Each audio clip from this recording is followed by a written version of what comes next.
Welcome back to Elevate, y'all. We really excited today. I have my sister, my girl here with me, Chloe Cleaves, and she is the master brand strategist, architect, specialist. And she's in the building. All the things. Yes, period. So she's going to be talking to us about her story as it relates to her journey as a brand architect, as well as giving us some amazing advice that you don't want to miss. So whether you are an aspiring entrepreneur or if you're an entrepreneur and just want these tips, we want you to stay until the end. Chloe, Please. Thank you so much for joining me today. Thank you for having me. I'm really excited about this. Yes. I'm really excited. Same. So I'm going to read a little bit about your bio. Okay. And we're going to jump into some questions. How I'm that ready. sound? I'm ready. All right, let's go. So Chloe is a visual brand architect and lead designer at the Chloe Branding Company. Strategically develops and aligns visual brand identities for forward-thinking founders. Chloe is a visionary, content creator, and branding expert with over a decade of experience in crafting compelling narratives and authentic visual identities. She specializes in helping businesses and individuals take their brands to new heights through innovative campaigns and authentic visual storytelling.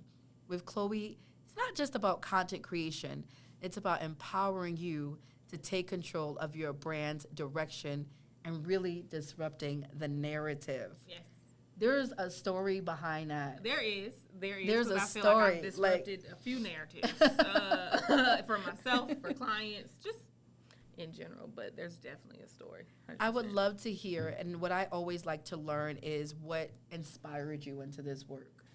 To be honest, it just kind of kept happening. There was never a thing that's like, oh, I'm going to be a creative. But when I think back to things that I said to just affirm myself 10 years ago, when I was like, or not even 10 years ago, 13 years ago, Wow. when I started college, I was like, I don't know what I want to do, but I want to be a business that can help other businesses. Yeah. I didn't know how to do that. So then I chose to pursue a marketing degree. Yeah. I was like, okay, well, every company is always going to need a marketing person, or there's always a Absolutely. marketing department. Again, Yes. no idea what to do with it. Entrepreneurship wasn't a big thing at that time. Like, this is when everybody might be on Big Cartel, and that's a might. But I was like, there has to be a way I can help. Like, I studied business law at first. I learned coding when I was 18. Wow. My other degree is actually information systems, so I've always been really big into like automations. I'm like, well, how does this work? That's incredible. Again, no idea how you to were use already any of it. forward thinking in Yeah. that time because nobody was really thinking about No, that. I still had no idea what to do with that though. Wow. Like at all. So I was like, okay, I'm gonna get a marketing degree. And then I started like thrifting a lot. And then I started helping style people a lot because I used to like getting dressed. So I worked. Right. So I graduated college in 2013 and went straight to corporate. I lived in the Midwest, Milwaukee, Chicago, all those. Wow. Right. So I am used to the cold a little bit, you know. Lived in the Midwest and I was in the marketing department. That's where they really taught me Photoshop and product development and things of that nature. However, because it was Milwaukee, I was very unhappy. Like the cold most of the year is not for me. You were just your mood. I'm like, at all. So I had to find an outlet. So what I did was I'm like, I'm going to get back to the styling part. So I actually started styling people on the weekends. And this Okay. is when Thumbtack had just got started. Wow. So if y'all know about Thumbtack, then, Yes. you know. So I put my styling services on Thumbtack. Right. That's what really happened. And then little by little, that turned into, okay, well, you style me for a photo shoot. The few business owners that there were, and some people just wanted to be styled just Right. because. Right. So then little by little, I'm like, I took that, turned it into a blog, started reaching out to small businesses that had fashion boutiques. Because even though I had a salary, I was like, there has to be a way that I don't have to spend all my salary on clothes because I'm a shopper, still a shopper. And I reached out to boutiques and I was like, if you send me clothes, I'll take pictures in them. Because a lot of black-owned businesses, especially, they use stock photos to start.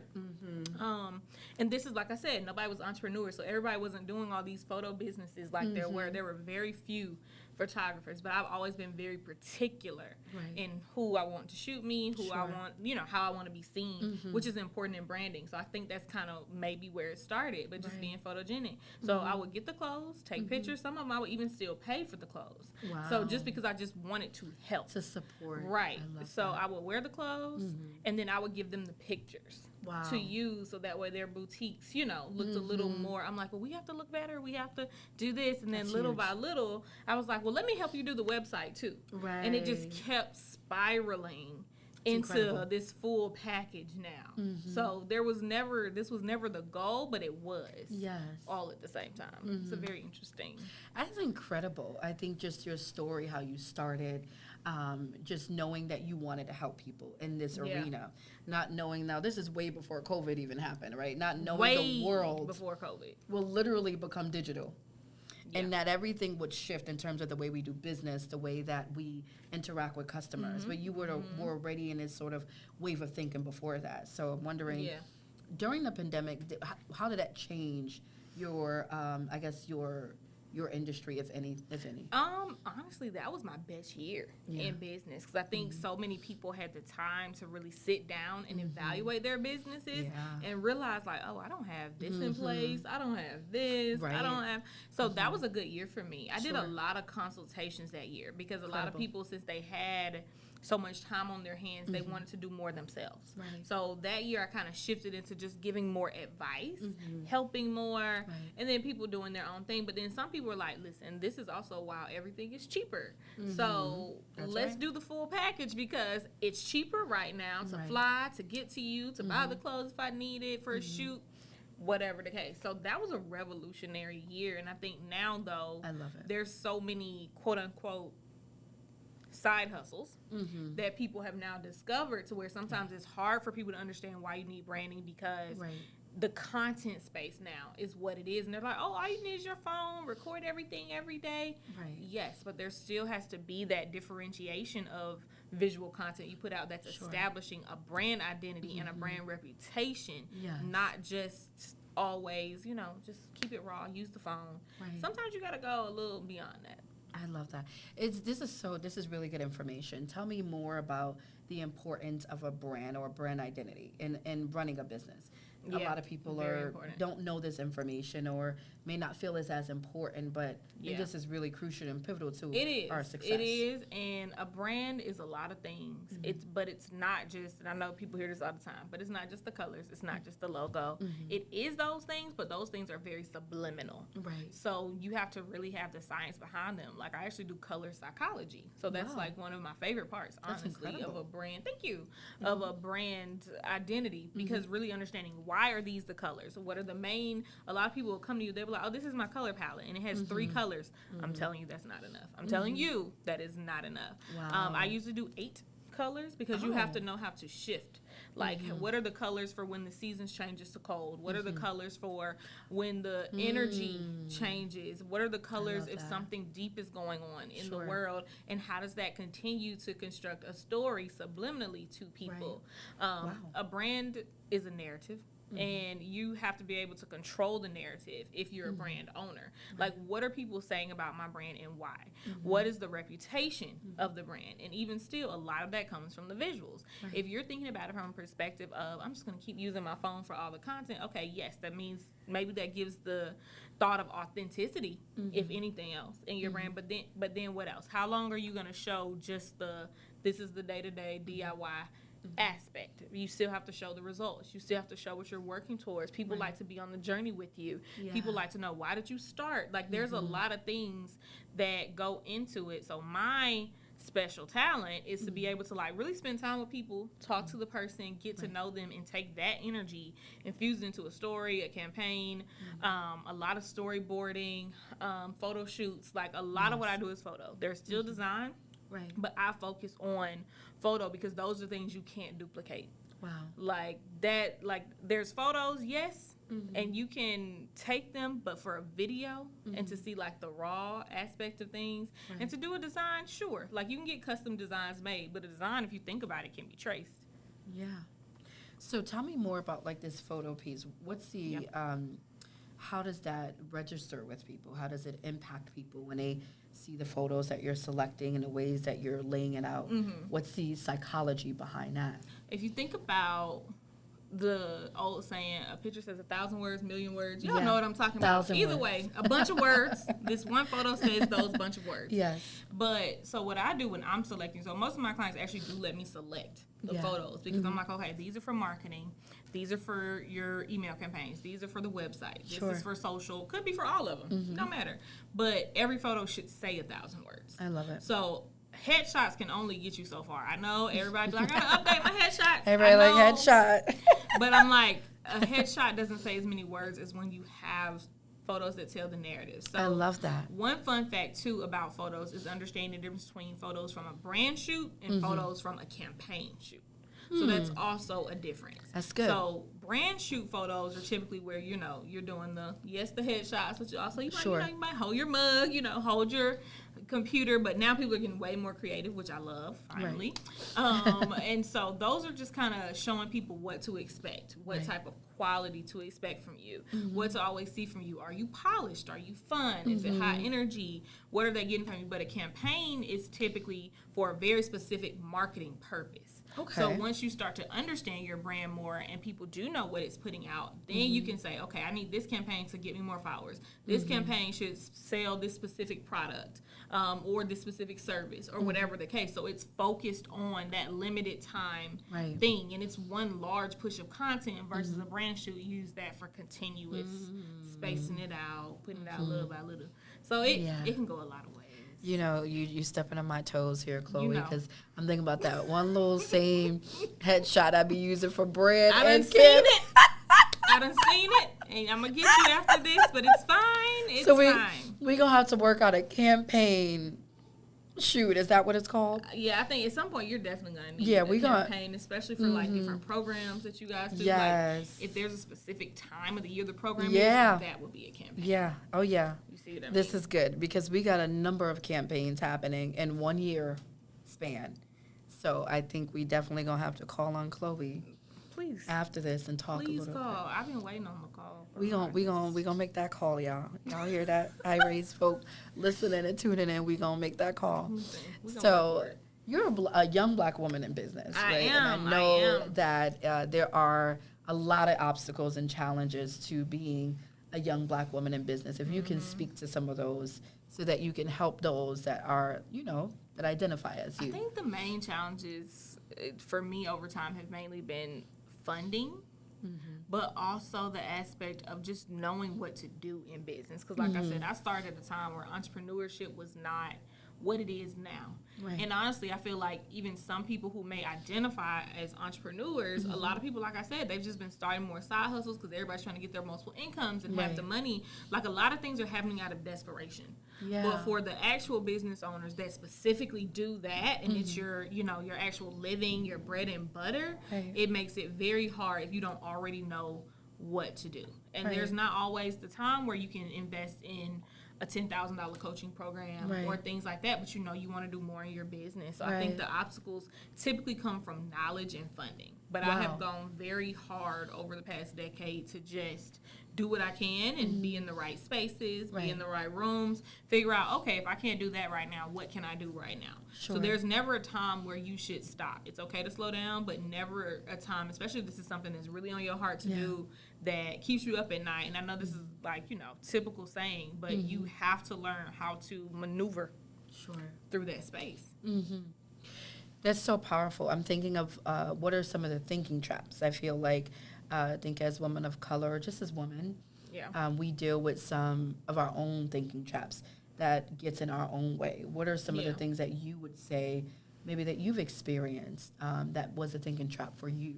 I think the main thing, if I'm thinking about recent times, because if I go too far back, we're going to be here for a minute. But if I think about recent times, just imposter syndrome is huge. Because like I said, this is a time now where everybody is doing something similar or knows someone that's doing something similar or even cheaper, whatever the case may be. And it didn't used to be like that. So the competition, when you see someone else that's seemingly doing better than you, it's hard. And just to be transparent, because I told you I would. Girl, so, just give it to us. Listen, I'm going to give y'all the real. So a thinking trap, this wasn't even a thinking trap. I think this was trauma. But it led to a thinking trap. Sure. So 2015 through 19, I was in an abusive relationship. Wow. So in that time, I was beat down a lot verbally.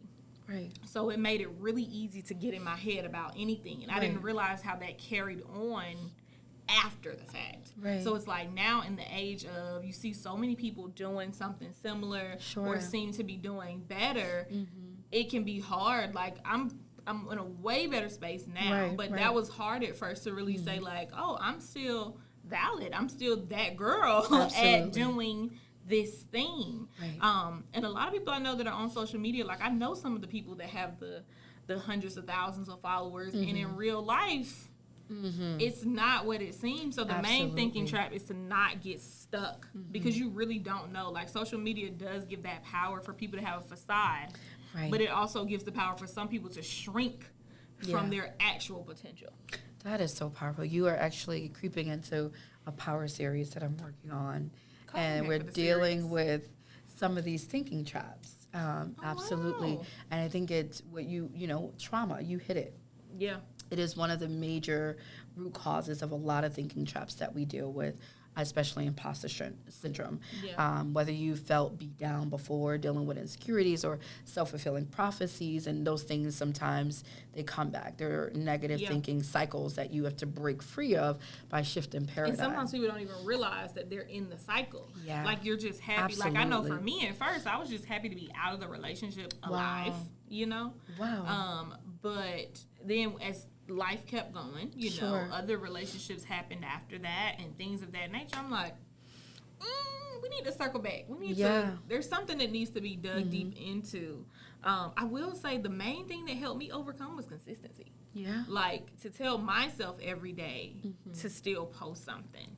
Right. And I'm just getting back in that space. And if anybody follows me on Instagram, but my birthday campaign is what really pushed me back this year alone. Because that's the one time of the year where I get to be fully creative without so many parameters to sell something per se. But like my birthday campaign is for me. I love it. This year my theme was Alien Superstar.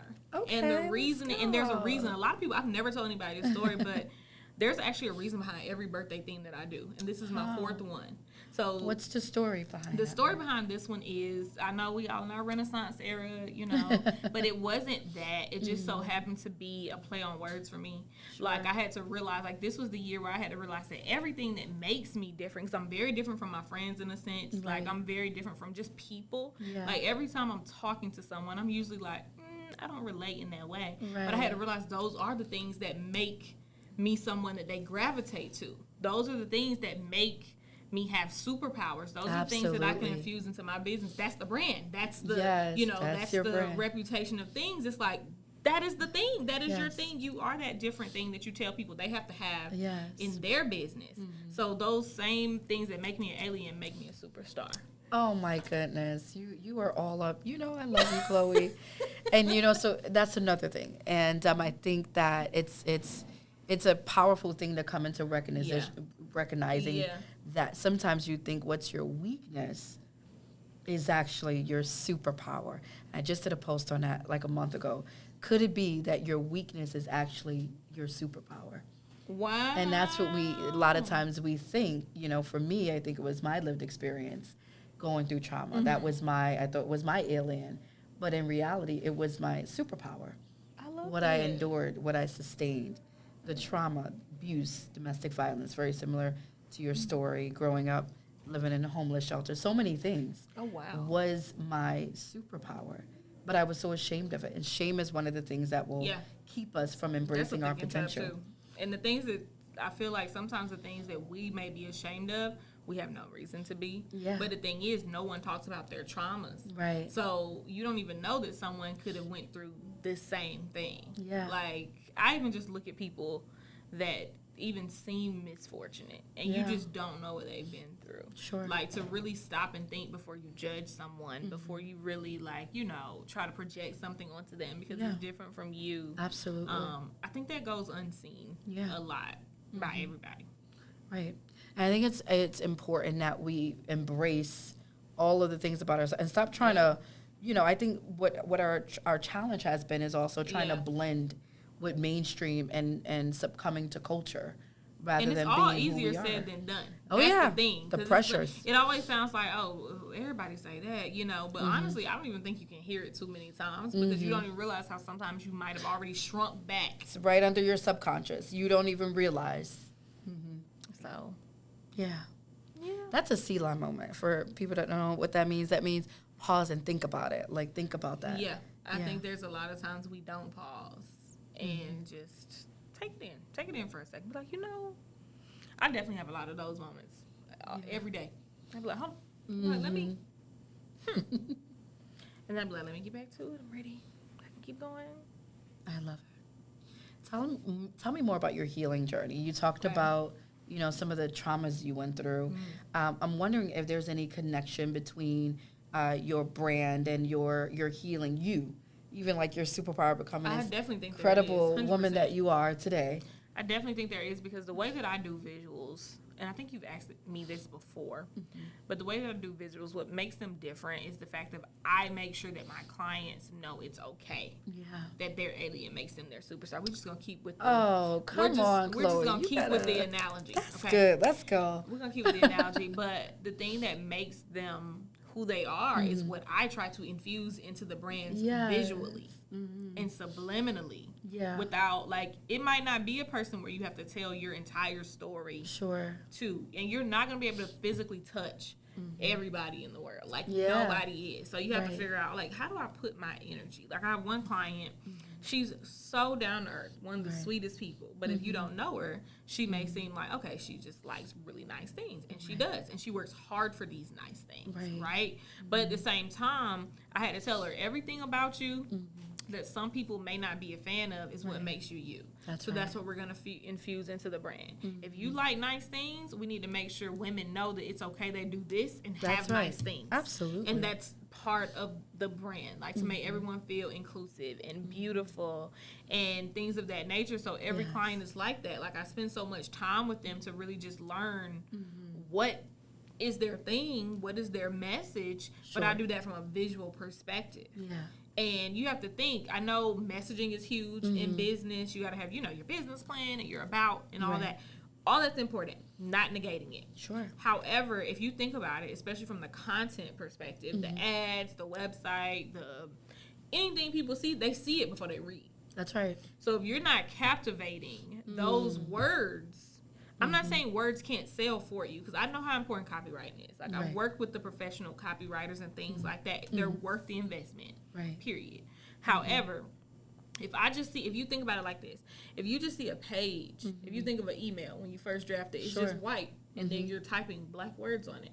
If I look at that, if I'm not looking to read, that's not going to make me buy something. Right, absolutely. If you think about that from a post perspective, that's why some people are using now, like, the threads and the Twitter stuff, because it's a swipe and it's short information. Okay. But if you see just a white background with a lot of black words, that's not initially drawing you to it unless you're really a reader in that sense. Sure. But visually, that's why sometimes you'll have a really great video and then a nice caption that then explains it, because you caught their attention first. Now they'll read.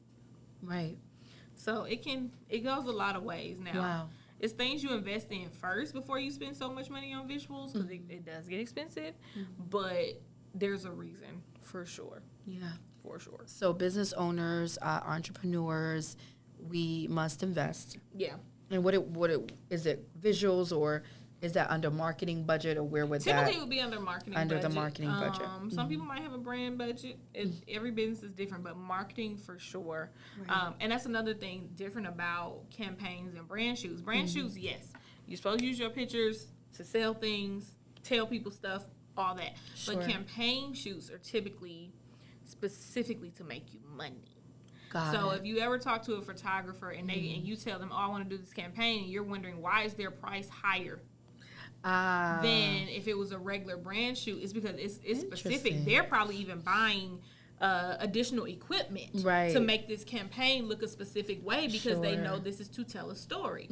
A campaign is typically just a short period of time, so you got to make as much money as you can, get as many people on board as you can in a very short amount of time. Right. And so therefore it has to be very meticulous how they do it. Like, I know for a fact, most photographers I know, if you work with me, you know I'm a storyboard. I'm going to lay everything out. I tell you every single shot. And it's not to take away from the creativity, but it's to make sure we get everything, because a campaign is just different.